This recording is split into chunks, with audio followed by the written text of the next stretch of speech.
রাজ্য বাজেটে রাখছি।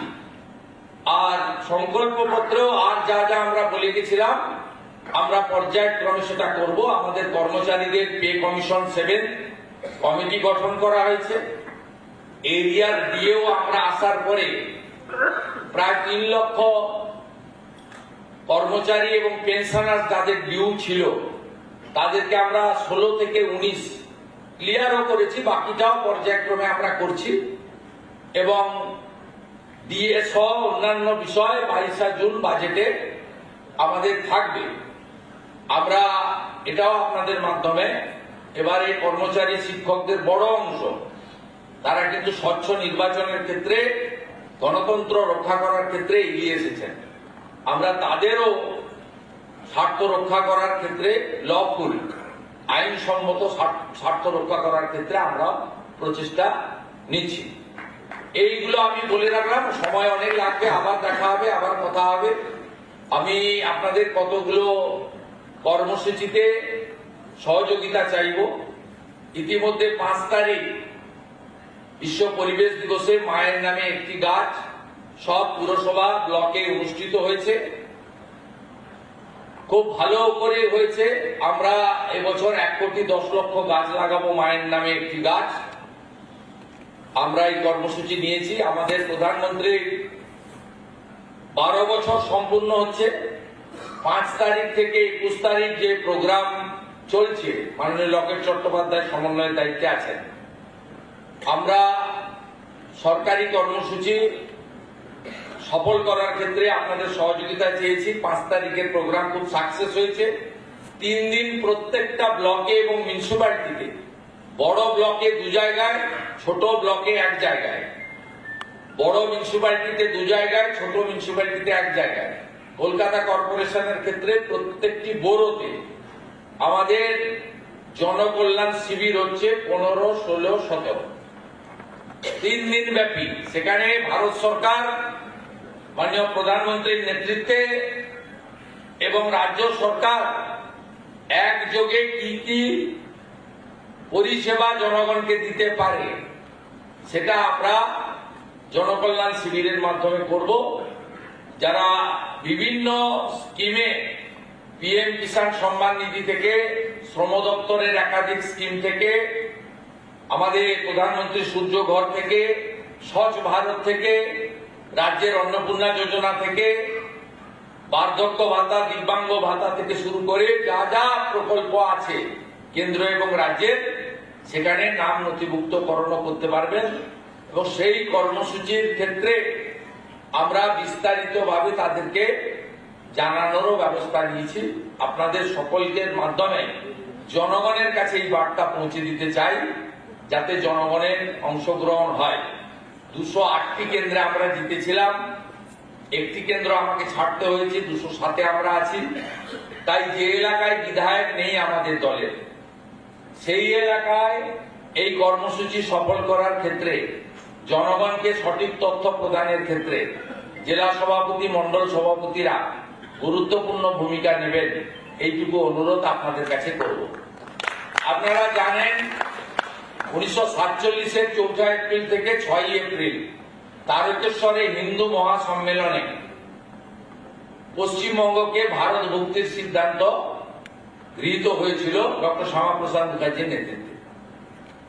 আমি বিরোধী দলনেতা হওয়ার পরে, বা আপনারা আমাকে বিরোধী দলনেতার দায়িত্ব দেওয়ার পরে 20 জুন আমি প্রত্যেক বছর বিধানসভায় পালন করেছি বিজেপি পরিষদীয় দলের পক্ষ থেকে।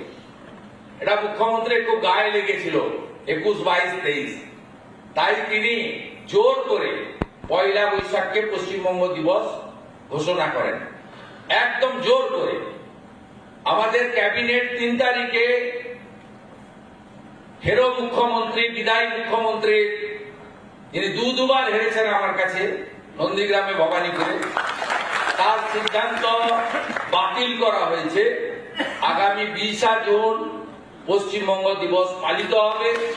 1948-এর 20 জুন ডক্টর শ্যামাপ্রসাদ মুখার্জির নেতৃত্বে 58 জন হিন্দু আইনসভার সদস্য, 21 জন যারা পাকিস্তানে যেতে চেয়েছিলেন তাদের পরাস্ত করে 58-21 ভোটে আমাদের ভারত ভক্তি ঘটিয়েছিলেন।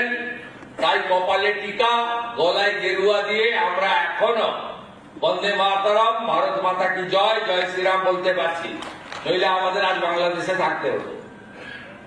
তাই আমরা 20শে জুন পশ্চিমবঙ্গ দিবস পালন করছি। অত্যন্ত খুশির খবর, মাননীয় প্রধানমন্ত্রী ওই দিন পশ্চিমবঙ্গ সরকারের আয়োজিত তারকেশ্বরের কর্মসূচিতে উপস্থিত থাকবেন এবং আমি বিশেষ করে হুগলি এবং পার্শ্ববর্তী এলাকার রাষ্ট্রবাদী জনগণকে ডক্টর শ্যামাপ্রসাদ মুখার্জির আদর্শে অনুপ্রাণিত পশ্চিমবাংলার জনগণকে, যিনি আমাদের হোমল্যান্ড দিয়ে গেছিলেন, সবাইকে ওই কর্মসূচিতে ব্যাপক সংখ্যায় উপস্থিত হওয়ার জন্য বিনম্র আবেদন জানাবো। এবং আমাদের 5 তারিখ থেকে শুরু হওয়ার কর্মসূচি 21 তারিখ বিশ্ব যোগা দিবসে শেষ হবে। এর আগে দলগতভাবে সামাজিক সংগঠন, ব্যক্তির উদ্যোগে যোগা দিবস পালিত হয়েছে পশ্চিমবঙ্গে। এই প্রথমবার পশ্চিমবঙ্গে সরকারি উদ্যোগে যোগা দিবস পালিত হচ্ছে। আমরা আজ থেকে তার ক্যাম্পেইনিং শুরু করেছি। আজকে ওয়ার্ল্ড সাইকেল ডে ছিল, আজকে সাইকেল যাত্রা হয়েছে। আগামী 9 তারিখ মনসুখজি, প্রতাপ ভাইরা আসবেন, প্রস্তুতি শুরু হবে। 19 তারিখে হাফ ম্যারাথন হবে যোগাকে সফল করার জন্য। আপনাদের সকলের অংশগ্রহণ সহযোগিতা প্রার্থনা করব। এবং 21 তারিখে কলকাতায় যে সেন্ট্রাল যোগা দিবস পালিত হবে তাতে মাননীয় প্রধানমন্ত্রী নিজে উপস্থিত থাকবেন। আর আপনারা সবাই নিজের নিজের এলাকায় যোগা দিবস পালন করবেন। হঠাৎ করে যোগ করতে যাবেন না, আয়ুষ দপ্তরের প্রোটোকল মেনে 1 সপ্তাহ আগে থেকে প্র্যাকটিস করে যোগা দিবস পালনের অনুষ্ঠানে যাবেন। এইটুকু আমার আবেদন। আপনাদের কাছে খুশির খবর আমরা দিই যে আমরা কেন্দ্রের মতো রাজ্যেও আয়ুষ দপ্তর আলাদা করে তৈরি করতে চলেছি, যার ফলে পশ্চিমবাংলার মানুষের অনেক কল্যাণ হবে। আমি অনেক কথা অনেকক্ষণ ধরে বলে ফেললাম, ভবিষ্যতে আবার দেখা হবে। সবাই ভালো থাকবেন, সবাই আমাকে সহযোগিতা করবেন। আর আমার যারা গুরুজন আছেন, নেতারা, বয়সে বড়, প্রাণ খুলে আশীর্বাদ করবেন আপনাদের ভাইকে। সবাই ভালো থাকুন। ভারত মাতা কি জয়।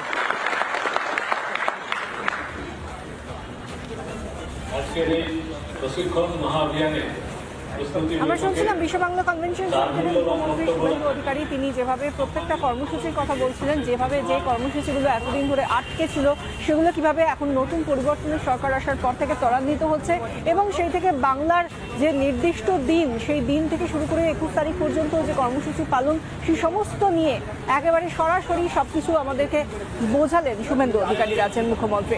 আর এই দিকে যখন আমরা দেখতে পাচ্ছি মুখ্যমন্ত্রী চেষ্টা করছেন যাতে এ রাজ্যের একেবারে যা যা অপশাসনের ছবিটা আমরা দেখে এসেছিলাম সেগুলো সম্পূর্ণ একেবারে পাল্টে দিয়ে উন্নয়নের ছবিতে পরিণত করা যায়, তার মধ্যে থেকেই আমরা দেখতে পেয়েছি কি মাচ্চর শওকতকে, এবার আমরা মজ্জর ভাইপোকেও দেখতে পাচ্ছি।